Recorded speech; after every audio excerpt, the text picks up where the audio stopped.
प्रथम ऋषभ जिन धर्म करी, सनमति चरम जिनेश। विघ्न हरण मंगल करन, भवतम दुरित दिनेश। वाणी जिन मुख ते गिरी, परिगणाधिपकार। अक्षर पदमय विस्तरी, करहि सकल कल्याण। गुरु गण धर गुण धर सकल, प्रचुर परम्पर। व्रत तप धर तनु नगन तर, बंधो वृष शिर मोर। व्रत तप धर तनु नगन तर, बंधो वृष शिर मोर। त्रिभुवन तिलयं देवं, वन्दे तातिभुवनेन्द्र परिभोजम्। भोजं हनुपेहाओ, भवीय जनानंद जननीयो। त्रिभुवन तिलक शत इंद्र वंदित, देव श्री अरहंत को कर नमन कहूँ अनुप्रेक्षाय। भक्त को सुख कर आए। कार्तिकेय अनुप्रेक्षा नामक ये ग्रंथ है, कार्तिकेय स्वामी द्वारा रचित। इसके अंतर्गत 12वीं धर्मानुप्रेक्षा की चर्चा अपनी चल रही है और 2 प्रकार का धर्म का वर्णन यहाँ पर आचार्य देव कर रहे हैं। एक गृहस्थ का धर्म और एक मुनि का धर्म। उसमें से गृहस्थ का धर्म 12 प्रकार का बताया है। एक तो पहला सम्यक दृष्टि और फिर उसके बाद 11 प्रतिमाएं, ऐसे करके 12 प्रकार का गृहस्थ का धर्म बताया है। उसमें से विशुद्ध सम्यक दृष्टि, दर्शन प्रतिमा की चर्चा हुई और व्रत प्रतिमा की चर्चा चल रही है। तो 12 व्रतों का वर्णन वो यहाँ कर रहे हैं। सरल प्रकरण है। 12 व्रतों का वर्णन अभी रत्नगंज शावकाचार में तो पूरा वही चला है और छड़ाला में पहले का सबका लगभग पढ़ा हुआ है। तत्वार सूत्र में भी इसके अतिचार आदि की चर्चा जो होती है उसमें भी इन व्रतों का स्वरूप आता है। तो यहाँ कल हमारी चर्चा हुई थी गुण व्रत के अंतर्गत। यहाँ पर दूसरा गुण व्रत लिया है अनर्थ दंड। पहला तो दिग्व्रत और दूसरा अनर्थ दंड। तत्वार सूत्र में दिग्व्रत, देशव्रत और अनर्थ दंड, और यहाँ पर दिग्व्रत, अनर्थ दंड और भोग परिमाण। अभी यहाँ प्रश्न भी उठाएंगे कि ऐसा क्यों है। समंतभद्राचार्य ने भी ऐसा ही किया, यहाँ कार्तिकेय स्वामी ने भी ऐसा ही किया और उमा स्वामी आचार्य ने वैसा किया। तो यहाँ भी प्रश्न उठाएंगे, उसका समाधान करेंगे, तो अपन चर्चा करेंगे। कल यहाँ पर अंतिम दुश्रुति नामक अनर्थ दंड तक की चर्चा अपनी हुई थी 348। लेकिन एक बार इस गाथा का अर्थ में फिर से, मतलब शब्द अर्थ जो है वो एक बार फिर से करके आगे बढ़ते हैं अपन।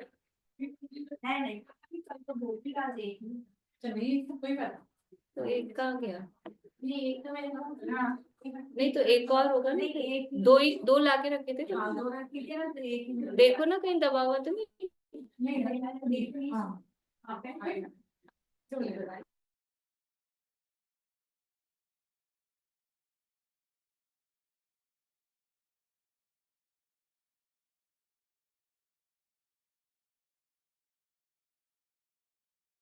338 है।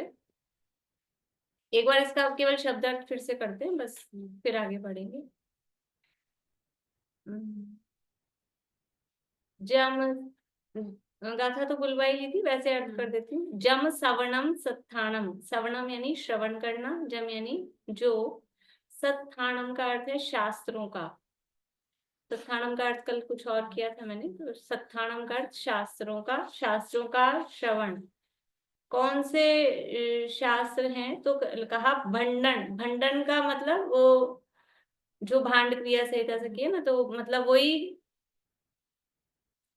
अश्लील टाइप की हंसी मजाक जो होती है ना। हाँ, नहीं कुशास्त्र की बात नहीं, मतलब कुशास्त्र तो है ही, लेकिन यहाँ जो कहा है ना भंडन, भंडन, तो भंडन मतलब भांड क्रिया, हास्य कौतूहल के कथन के शास्त्र। तो वो शास्त्र हो भले ही शास्त्र नहीं तो पढ़ना पढ़ाना सुनना सुनाना ये सब बातें उसमें लिए ना। तो इस तरह के जो अश्लील मजाक वगैरह, अश्लील कथन जिनमें हो, और इस मतलब ऐसे नहीं होती मजाकें करते हैं हम, मतलब फ्रेंड्स में बने होते नॉन वेज वाली मजाक, मतलब मजाक का नाम भी ऐसा बोलते ना। हाँ, या ऐसी, और हाँ शादी ब्याह के प्रसंगों में इस तरह की, उसको यहाँ पर भंडन शब्द से कहा है। फिर वशीकरण यानी वशीकरण, वही वशीकरण अर्थात स्त्रियों आदि को अपने वश में करना, अपने हिसाब से उनको काम कराना, कोई जैसे बोलते हैं ना बुर्की डालना, मंत्र टाइप के इस तरह के काम। और काम सत्थानम, और काम कथा कहने वाले जो शास्त्र हैं ऐसे।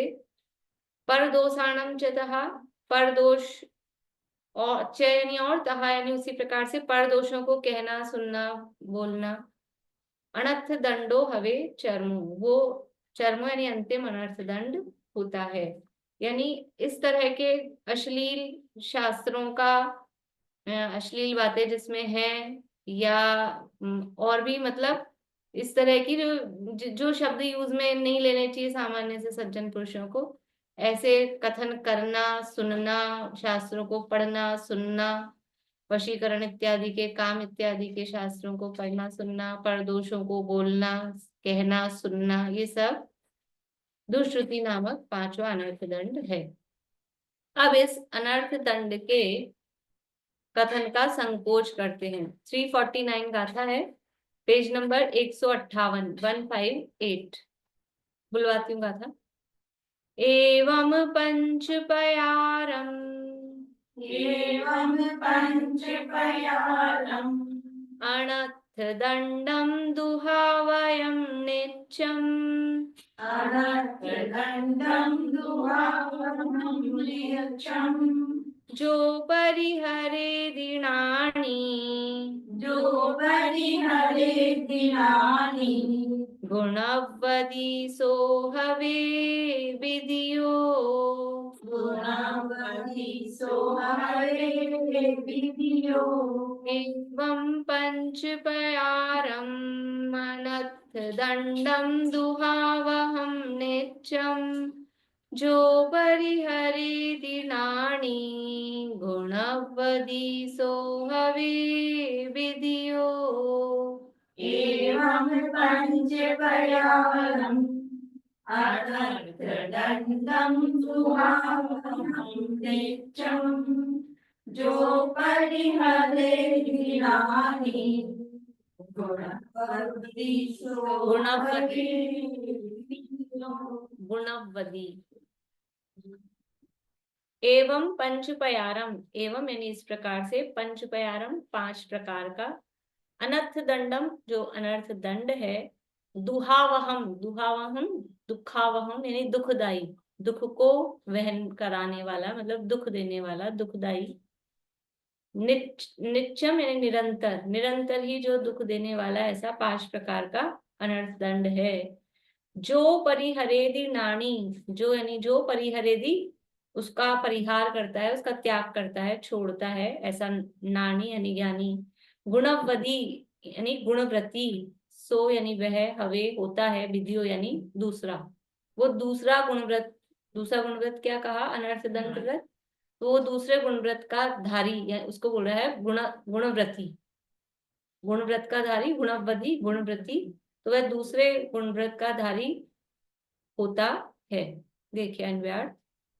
जो नाणी, जो ज्ञानी श्रावक, एवं पंचपयारम अनर्थ दंडम दुहावहम नित्यम परिहरेदि, इस प्रकार पांच प्रकार के अनर्थ दंडों को निरंतर दुख का उत्पन्न करने वाला जानकर छोड़ता है। इधर भी निरंतर लगा सकते हैं और इधर भी लगा सकते हैं। निरंतर दुख देने वाला है और निरंतर ही छोड़ता है, दोनों तरफ से। मतलब कभी भी वो इस तरह के ये अनर्थ दंड नहीं करता है। वह दूसरे गुणव्रत का धारक श्रावक होता है। भावार्थ भी पढ़ लेते हैं, फिर पढ़ लेंगे एक साथ। यह अनर्थ दंड त्याग नामक गुणव्रत अणुव्रतों का बड़ा उपकारी है, इसलिए श्रावकों को अवश्य पालन करना योग्य है। गुणव्रत किसे कहते हैं? अणुव्रतों में जो वृद्धि करे, अणुव्रतों का जो पोषण करे, गुणाकार रूप से अणुव्रतों में वृद्धि करे, वो गुणव्रत है। तो ये जो गुणव्रत है अनर्थ दंड, ये हमारे अणुव्रतों का पोषण करता है कि नहीं? अणुव्रत क्या है? 5 पापों का त्याग, हिंसा, झूठ, चोरी, कुशील, परिग्रह का त्याग, वो अणुव्रत है, एक देश त्याग। तो यहाँ अभी हमने 5 प्रकार देखे ना, तो उसमें हिंसा से बच रहे हैं कि नहीं बच रहे, चोरी, झूठ, कुशील, परिग्रह, इन सब से बच रहे हैं कि नहीं बच रहे हैं? तो वो ये हमारे अणुव्रतों को और पोषण कर रहा है, इसलिए ये गुणव्रत है जो अणुव्रतों का बड़ा उपकारी है। श्लोक और पद्यानुवाद का पाठ करते हैं एक साथ। एवं पंचपयारम् अनर्थ दंडम दुहावहं नित्यं, जो परिहरे दीनानि गुणवदी सो हवे विधियो। इन 5 दंड अनर्थ को जो दुख कारण जानता, परिहार करता ज्ञानी जो, गुणव्रती श्रावक दूसरा। वो क्या पीडीएफ में ही है, पद्यानुवाद इसमें नहीं है। मैंने पहले भी नहीं किया। देखिए अब इसके ये इसके अतिचार ख्याल है, अनर्थ दंड व्रत के अतिचार।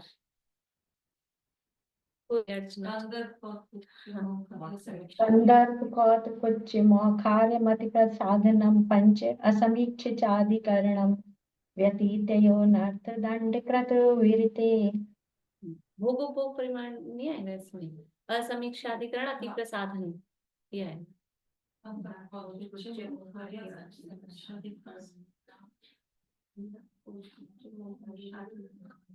संदर्भ कौतुकुच्च मौखरे असमीक्षाधिकरण परिमाण देख लेना, पर वो अति, इसमें तो अपने अति प्रसाधनम का है ना। तो ये सब यही है, कंदर्प कौतुकुच्च की ऐसे भंड क्रिया सहित वचन बोलना, फिर वो शरीर की कुचेष्टा रूप करना और मन का इधर उधर चंचल होना, इस तरह के ये सब अनर्थ दंड के अतिचार है। अब ये जो दूसरे नंबर का ये व्रती श्रावक है, ये अनर्थ दंडों का जो त्याग कर रहा है, व्रत ले रहा है, तो ये निरतिचार पालन करेगा उसके जीवन में, क्योंकि वो तो प्रतिमाधारी है ना, उसके जीवन में ये अतिचार नहीं होते हैं। इससे पूर्व भूमिका में भी अनर्थ दंड त्याग होता है। हम कर सकते हैं कि नहीं कर सकते? हम तो व्रती नहीं है कि कर सकते हैं, लेकिन हमारे जो त्याग होगा उनमें अतिचार लगते रहते हैं। उतनी विशुद्धता से और उतनी कट्टरता से उसका पालन हमारे नहीं होता है, लेकिन जो व्रती है नियम पूर्वक वो बराबर अतिचारों का टालता हुआ अतिचारों को फिर इसका पालन करता है। अब भोगोपभोग नामक तीसरे गुणव्रत को कहते हैं। 350 नंबर की गाथा है, 159 नंबर पेज है। जानिता संपत्ति, जानिता संपत्ति, भोयण तंबोलवत् मादीणम्, भोयण तंबोलवत् मादीणम्, मादीर्णम जम परिमाणम कीरदी, जम परिमाणं कीरति, भोव भोयं वयं तस्य, भोवोऽयं वयं तस्य, जाने संपत्ति भोयण तंबो जम परिमाणं कीरदी भो उव भोयं वयं तस्य जानिता संपत्ति भोयवत्रमादीनं जं परिमाणं कीरति भोयं वयं तस्य। जानिता यानी जानकर, संपत्ति यानी अपनी संपत्ति, सामर्थ्य, संपदा, भोयण यानी भोजन, तंबोल यानी तांबूल, और वस्त्र, वत्थ यानी वस्त्र, मादीनम वस्त्रादिक, वस्त्रम आदीनम वस्त्रादिक, जम परिमाणम कीरदी, जम यानी जो, परिमाणम परिमाण, मर्यादा, कीरदी करता है, भो उपभोयम, भो यानी भोग, उपभोयम उपभोग, भोग उपभोग, वयम यानी व्रत, तस्य यानी उसके, भोग उपभोग व्रत होता है। जम यानी जो, अपनी संपत्ति को जानकर, मतलब कितना क्या उसके पास संपदा है और कितना क्या यूज आता है, क्या मतलब किस तरह से, सबका अलग अलग होता है ना भाई। संपत्ति को जानकर का मतलब एक तो हमारी इनकम और वो कितनी है, तो हम परिमाण कर लेंगे और आता ही ज्यादा है, एक तो वो बात। और दूसरी बात कि अपनी फैमिली वो कितनी है, उसको भी देखकर, जो जिसे परिग्रह परिमाण करते हैं तो उसमें भी, तो अपनी यहाँ तो भोग उपभोग का परिमाण करना है, लेकिन भोजन में तो चलो खुद की शरीर की सामर्थ्य देख के करेगा, भोग वाली चीजें जो ऐसी हैं। लेकिन जो उपभोग वाली चीज है, तो वस्त्र आदि का, मकान दुकान आदि का, ये वाली जो चीजें हैं, इनका परिमाण कैसे करेगा? तो वो अपनी संपत्ति की सामर्थ्य को देखकर कि कितनी तो अपनी संपत्ति और कितनी अपनी पारिवारिक या सामाजिक जो परिस्थितियां हैं, कि कैसे कपड़े रखने हैं अपने को, तो अपना किस तरह से जाना आना उठना बैठना होता है, तो फिर उस तरह के कपड़े, मतलब जैसे अपने ज्यादा कोई लोक व्यवहार नहीं, रिश्तेदारी नहीं है, तो ठीक है ऐसे ही चलता है। और जाना आना और ये काम है, और फिर उसमें अपने को इस तरह के नहीं चलेंगे साधारण से, तो वो हिसाब से रखना पड़ता है। जैसे अपन 10 दिन में करते हैं, 10 लक्षण में 10 दिन के अपन कपड़े देख लेते हैं। अब पता है धूप दशमी के दिन तो यहाँ क्या माहौल रहता है, फिर अपन वो सब ऐसी साड़ी ऐसी रख लो, फिर खुद को भी इंफीरियरिटी सी आती है, अजीब सा लगता है, तो एक आध दो साड़ियां ऐसी रखते हैं कि भाई ऐसा नहीं लगे, महिला मंडल वाली रखनी पड़ती कि वो पहननी पड़ेगी। तो मुश्किल से रोके फिर से करवा ले साड़ी, मैं काम में नहीं। तो मतलब ये है अपनी वो संपत्ति और सामर्थ्य को समझ कर, ऐसा। तो जानिता संपत्ति भोयण तंबोल, तंबोल समझ, तांबूल, भोजन के बाद जो हाँ मुखवास जिसे कहते हैं ना, सौंफ सुपारी इलायची, तांबुल में सुपारी पान, उसकी होती है। हाँ पान को वो, बोलते थे, पहले पान सुपारी। पान तो भक्ष होता है तो अपन क्यों बोले इसलिए वो। और वस्त्र आदि का परिमाण करता है, उसके भोग उपभोग व्रत होता है। देखिए ये अन्वय अर्थ पढ़ लेते, सरल है।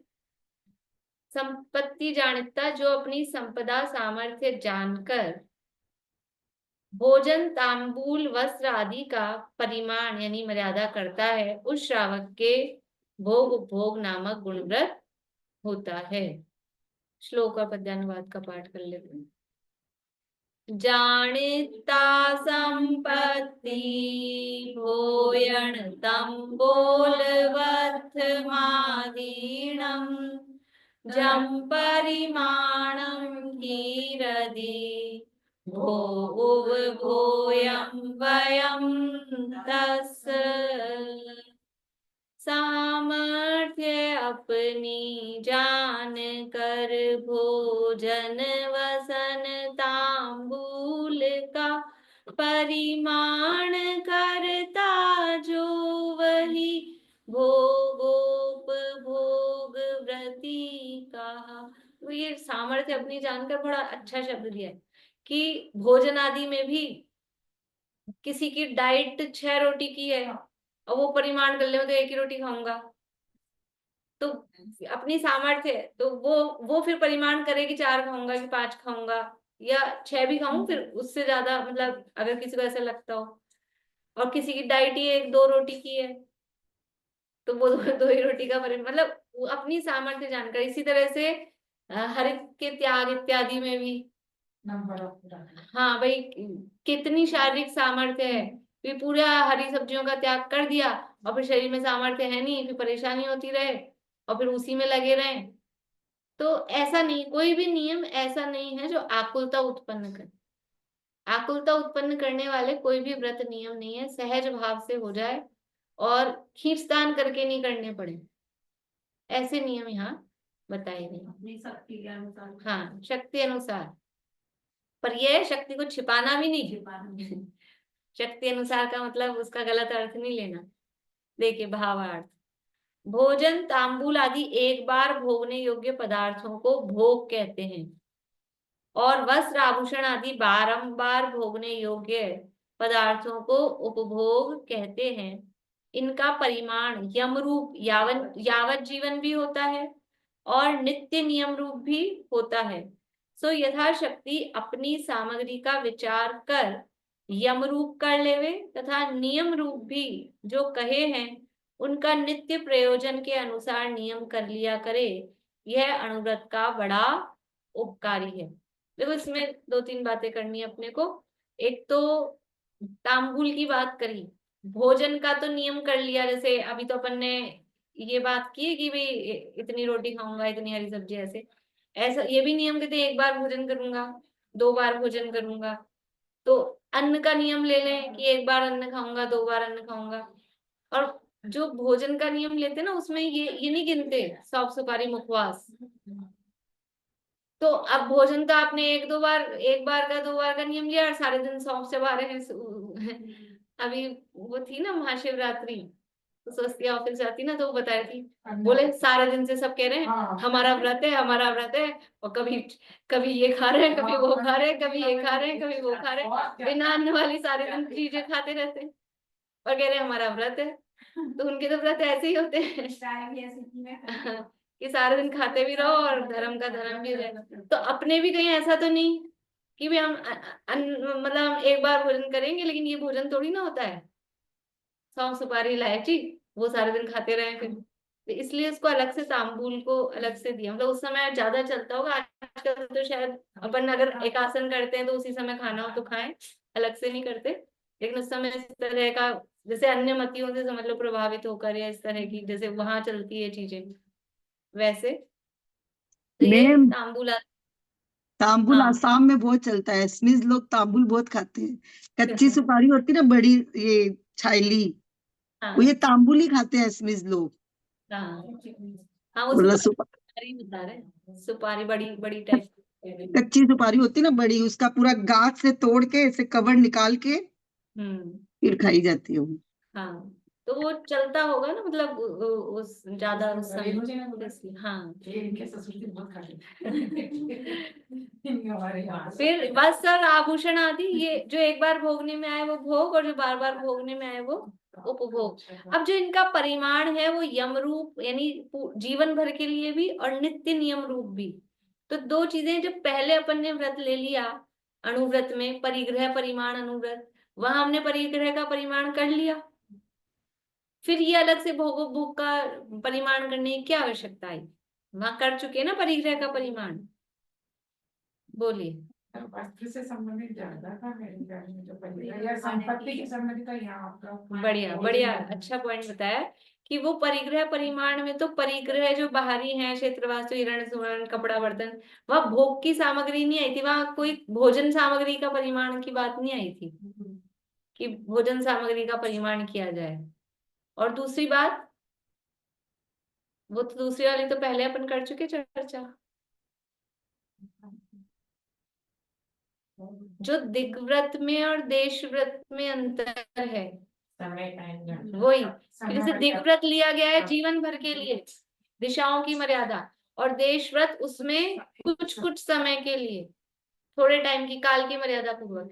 ऐसे ही ये जो परिग्रह परिमाण किया था वो जीवन भर के लिए किया था, और ये भोगोपभोग परिमाण, इसमें भी इसमें दो ऑप्शंस हैं। भोगोपभोग परिमाण एक तो जीवन भर के लिए भी, कि मैं जीवन भर ही इतने कपड़े, इतने जैसे भोजन सामग्री में भी हरि आदि का नियम कर लें, जीवन भर में इतनी हरि और ऐसा, तो वो जीवन भर के लिए भी होगा। और फिर उसमें डेली, मतलब डेली मीन्स रोज का भी, या 10 दिन का, या 1 महीने का, यथा संभव जैसा वो छोटा भी किया जाएगा। तो ये भोगोपभोग परिमाण में थोड़ा डिफरेंस है परिग्रह परिमाण से। तो वस्तुएं, वो भोग उपभोग की सामग्री, दोनों चीजें हैं वो है। और फिर इसमें नियम भी दोनों टाइप का। परिग्रह परिमाण तो जीवन भर के लिए, उसमें डेली वाला चीज नहीं। और इसमें दोनों ऑप्शन है, जीवन भर के लिए भी लिया, और जीवन भर के लिए फिर जो लिया उसमें से डेली का अपना अलग अलग। जैसे हमने ऐसे रखा कि 10 लक्षण में 10 हरी खाएंगे, मान लो हरी खाना है तो 10 हरी खाएंगे, पर आज ये वाली 3-4 ही खाएंगे, ऐसा एक दिन में 5 ही खाएंगे, हाँ ऐसे ऐसे कर लेते हैं। और ओवरऑल 10 दिनों में मिला के 10। कपड़ों का भी ऐसे ही कि ये 10 साड़ियां रखी हैं, तो एक दिन में हम 2 से ज्यादा नहीं बदलेंगे। तो इस तरह का वो, मतलब जीवन भर का भी हो सकता है और फिर वो प्रतिदिन का भी हो सकता है।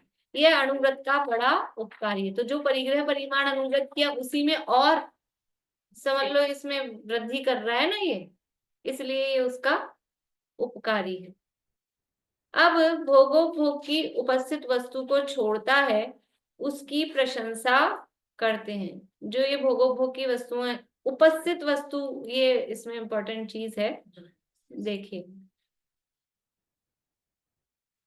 जो परिहरे संतम, जो परिहरे संतम, तस् वयं थुवदे सुरिंदोवी, तस् वयं थुवदे सुरिंदोवी, तस् वयं थुवदे सुरिंदोवी, तस् वयं थुवदे सुरिंदोवी, जो मन लड्डू भखदी, जो मन लड्डू भखदी, तस् वयं अपसेद्धियरम्, तस् वयं अपसेद्धियरम्, जो परिहरे संतम, तस् वयं थुवदे सुरिंदोवी, जो मन लड्डू भखदी, तस् वयं अपसेद्धियरम्, जो परिहरे संतम, तस् वयं थुवदे सुरिंदोवी, जो मन लड्डू भखदी, तस् वयं अपसेद्धियरम्, जो परिहरे संतम, जो परिहार करता है, यानी छोड़ता है, त्यागता है। संतम, होती हुई। संतम मतलब सती, यानी वो सत्स्वरूप है, मतलब है, होती हुई को भी जो छोड़ता है। तस् वयम, उसका व्रत, थुवदे, स्तुति किया जाता है, सुरिंदोवी, देवों के, इंद्रों के द्वारा भी। काफी सरल प्राकृत है इसमें कार्तिकेय अनुप्रेक्षण से, बहुत ही सरल है। मतलब ऐसे जैसे शुरू से पढ़ते आ रहे हैं ना, तो अब अपने आप ही समझ में आ जाते हैं बहुत सारे शब्दों के अर्थ। जो मन लड्डू व भखदी, देखो लड्डू को भी प्राकृत में लड्डू ही कहते हैं। जो मन के लड्डू खाता है, अब मन के लड्डू बोलते हैं, मन में चाहे जितने लड्डू खाओ, उससे होने वाला क्या है, मन के लड्डू खाता है। जो मन लड्डू व भखदी, जो मन के लड्डू खाता है, यानी मन लड्डू का भक्षण करता है। तस् वयम, उसका व्रत, अप सिद्धियरम, वो अल्प सिद्धि को करने वाला है। अप यानी अल्प, सिद्धि यानी सिद्धि, फल देने की, फल प्रदान करना, यरम करने वाला है, उसका फल अल्प होता है। देखो क्या कह रहे हैं कि जो व्यक्ति, जिसके पास वस्तु है और फिर वो त्याग रहा है, तो कुछ बात है ना, मतलब हमारे पास है ही नहीं, हम तो वैसे ही त्याग रहे थे, बोल रहे मन के लड्डू खा रहे हो आप, यद्यपि उसका भी फल होता है। इसमें नहीं दिया, बड़ी जो टीका है चुपचंद्राचार्य वाली, उसमें उन्होंने उदाहरण दिया उसका, क्या नाम था, भील, पुरुरवा भील का, कि उसने कौवे का मांस क्या जान के छोड़ा था, कभी खाने का काम तो पड़ता नहीं है, और कोई मांस नहीं छोड़ा। तो ये उसने मन के लड्डू खाने की सोची थी कि चलो इसका काम तो पड़ेगा नहीं, अपने है नहीं, मतलब है नहीं, कभी जरूरत है नहीं ऐसा, तो उसने उसका त्याग किया था। तो फिर भी उसका बिल्कुल ही यूजलेस है ऐसा तो नहीं, लेकिन इसलिए अल्प सिद्धि करने वाला ऐसा लिखा है। फल नहीं होगा, बिल्कुल ही सिद्धि नहीं होगी ऐसा तो नहीं कहा, लेकिन जो होती हुई सब वस्तुएं है और उपलब्ध है और कोई परेशानी नहीं है, फिर भी जो छोड़ रहा है, तीर्थंकर आदि हैं, क्या कमी है, क्या कमी घर में खाने आने को नहीं मिलता होगा, चलो मुनि बन जाएंगे, तो मुंड मुंडाए तीन गुण, सिर की कुछ मिट गई खाज, खाने को लड्डू मिले लोग कहे महाराज, इसलिए थोड़ा ना मुनि बने, इसलिए थोड़ा ना मुनि बने। वो तो सब कुछ होने पर भी फिर जिन्होंने छोड़ा है तो उनकी प्रशंसा, उनकी स्तुति उस स्वर्ग के देव भी आके करते हैं होने पर भी।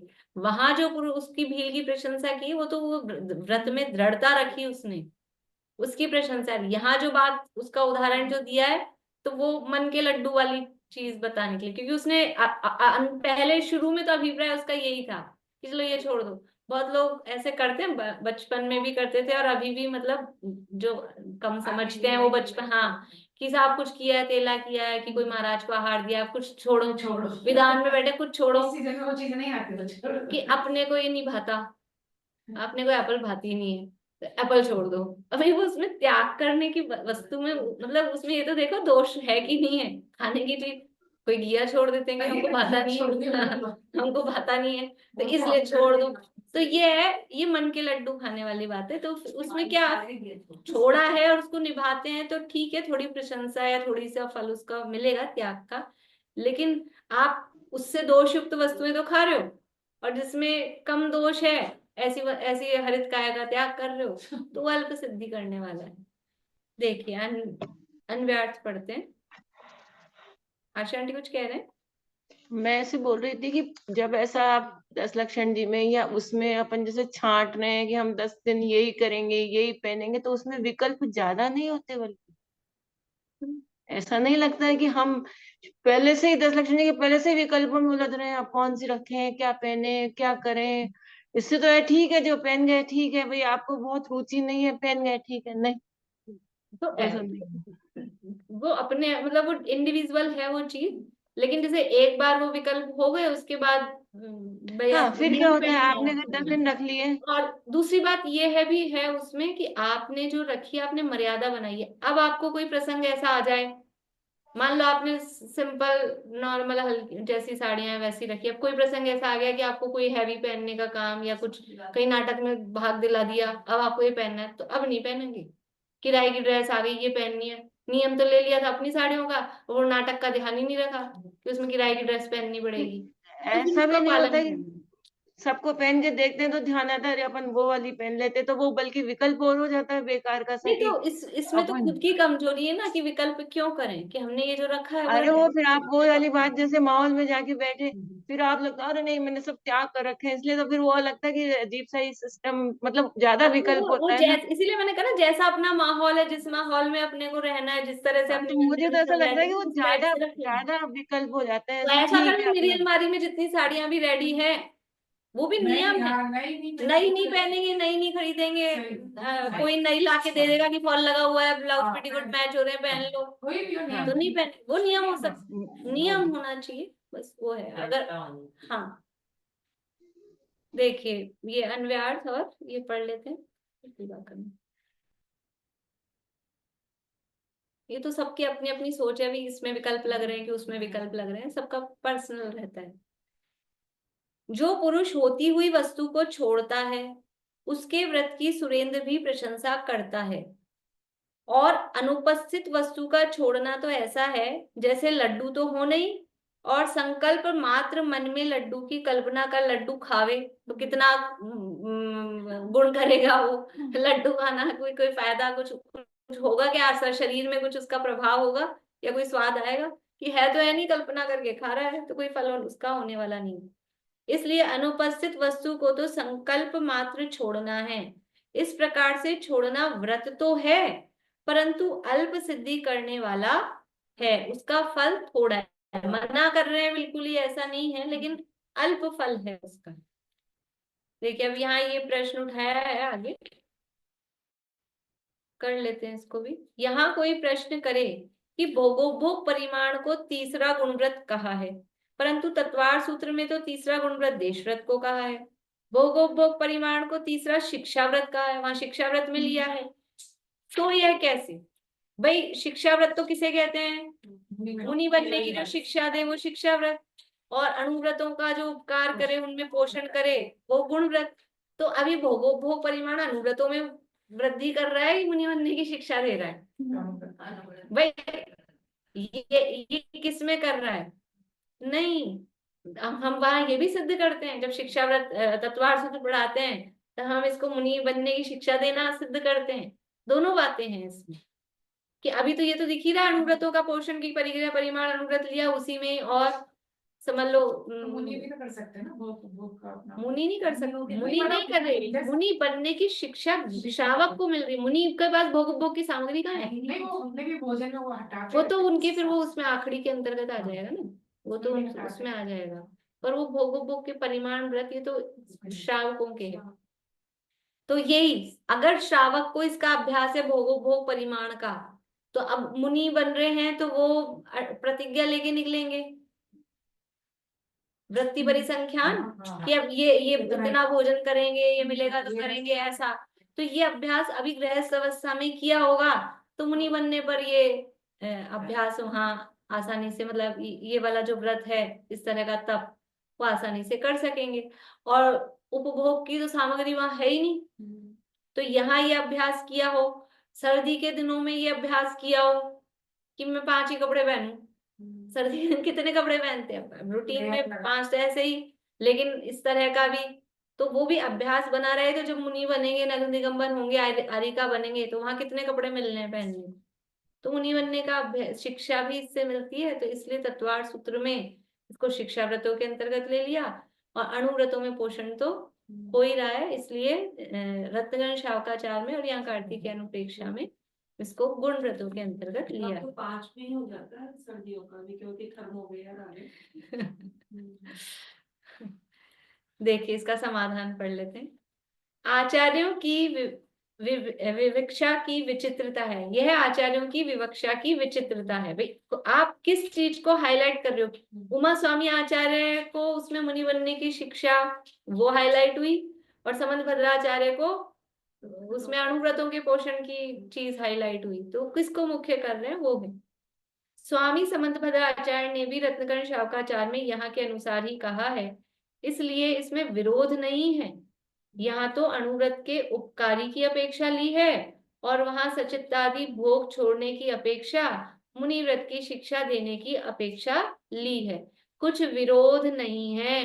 कोई ऐसा समझे आचार्यों में लड़ाई झगड़ा था, दो मत अलग कि हम तो ये मानेंगे, हम ये मानेंगे, ऐसा कुछ नहीं, अपेक्षा है। हमको उस समय क्या चीज मुख्य लगी? हमको इसमें शिक्षा वाली बात मुख्य लगी कि पोषण करने वाली बात मुख्य लगी, इतना है। बाकी कोई उसमें मतभेद नहीं है। ऐसे 3 गुण व्रतों का वर्णन किया।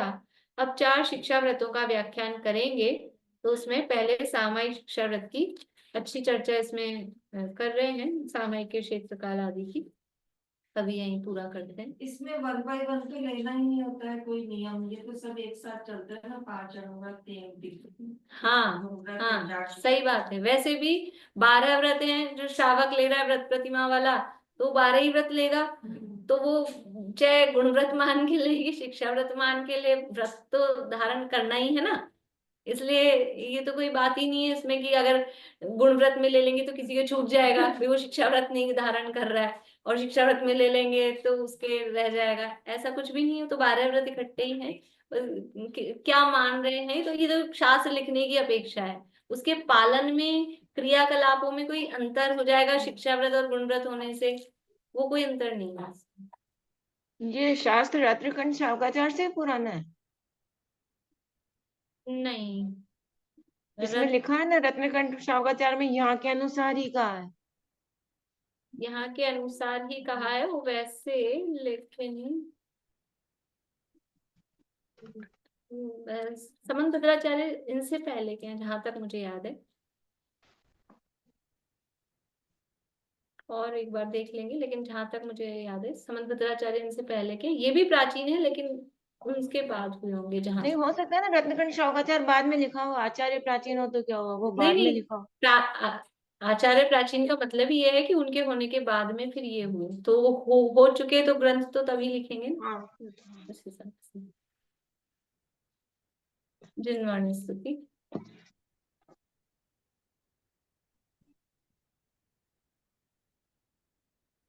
रत्नमूर्ति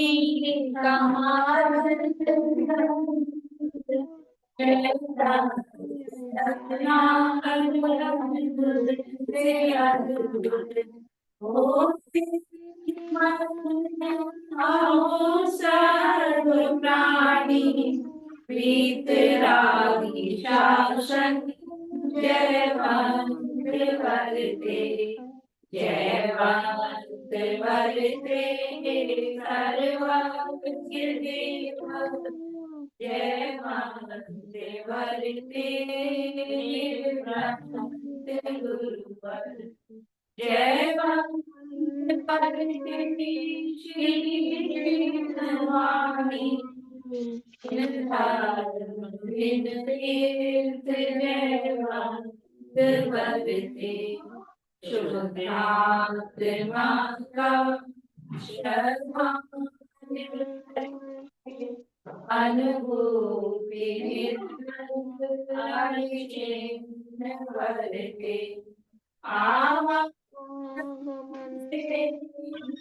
मुक्ति होवे, मुक्ति का साम्राज्य जयवंत वरते, सर्वज्ञ शासन जयवंत वरते, निर्ग्रंथ शासन जयवंत वरते।